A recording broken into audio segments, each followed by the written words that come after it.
I moved out of my mom's house when I was 22. Had my own apartment for like 2 years.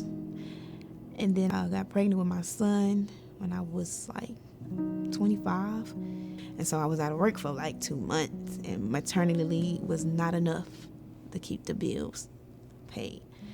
And so I went to the crisis center and applied. Well, they gave me a voucher to pay my whole rent. And I came back to my apartment complex. I was like, oh, we have the rent money, we good. Come to find out, they didn't take the vouchers anymore. They stopped it that week from taking vouchers from crisis. That week. I was begging and begging for them to please take the voucher, and they was like, no, we cannot take the voucher. And so I just still ended up in the situation where I had to pack up and move and stay with someone.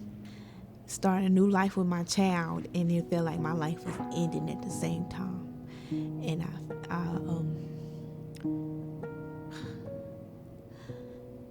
I was scared. I was scared.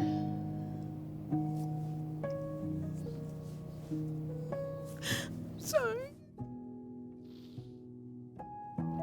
I was scared because this is my first child. It's my first child. Everything's supposed to go right. It's not supposed to be like this.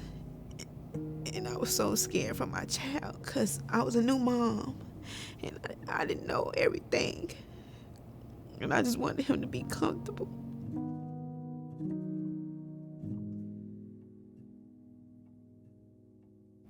I was in my lowest point. I was so depressed. And I felt like I was stuck and I couldn't get out. And I was just going from house to house, feeling like a burden on people. Anytime I felt uncomfortable, I just packed all our stuff up and get up and go to the next house. And the next house until I felt more comfortable at my grandmother's house.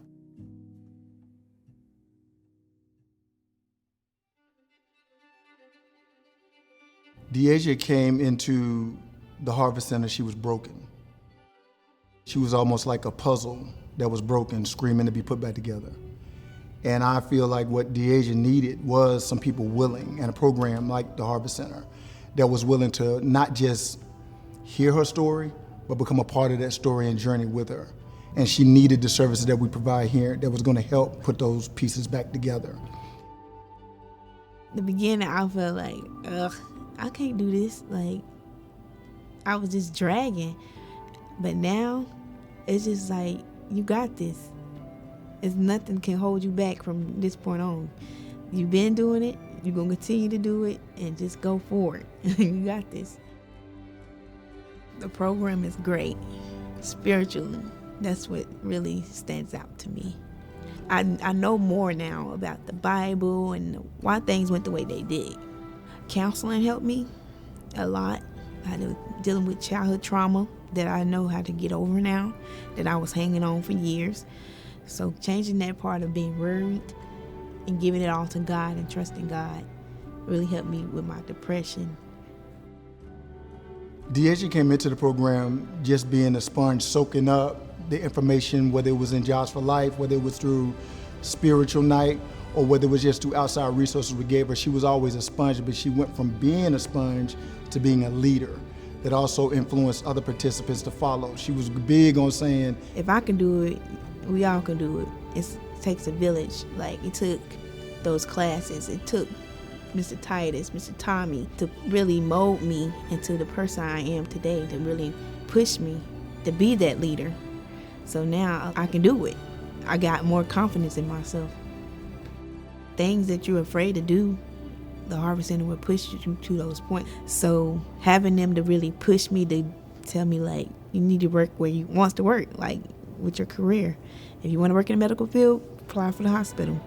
And so I just applied for the hospital. I'm working my way up, going back to school.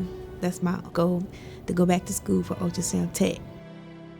The CLT Passport program is a program that we developed here at the Harvest Center of Charlotte, where we partner with other people in the community with like-mindedness to wrap around our participants to transform their lives.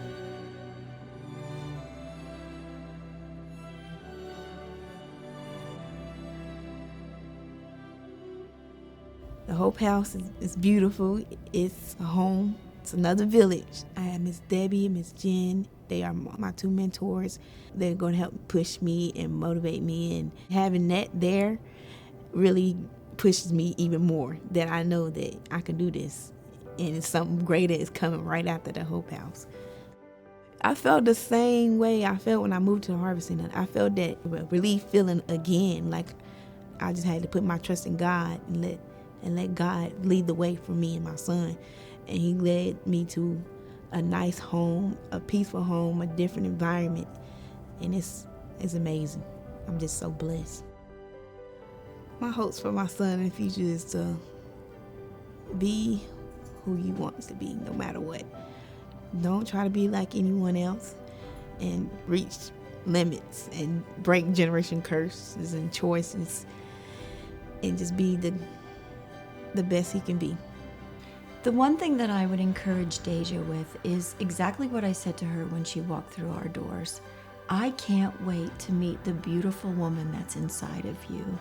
I don't want you to let anybody stop her from winning the race, because you are in the driver's seat. You are in control of every twist, of every bend, of every long shot that's going to happen. You have control over this.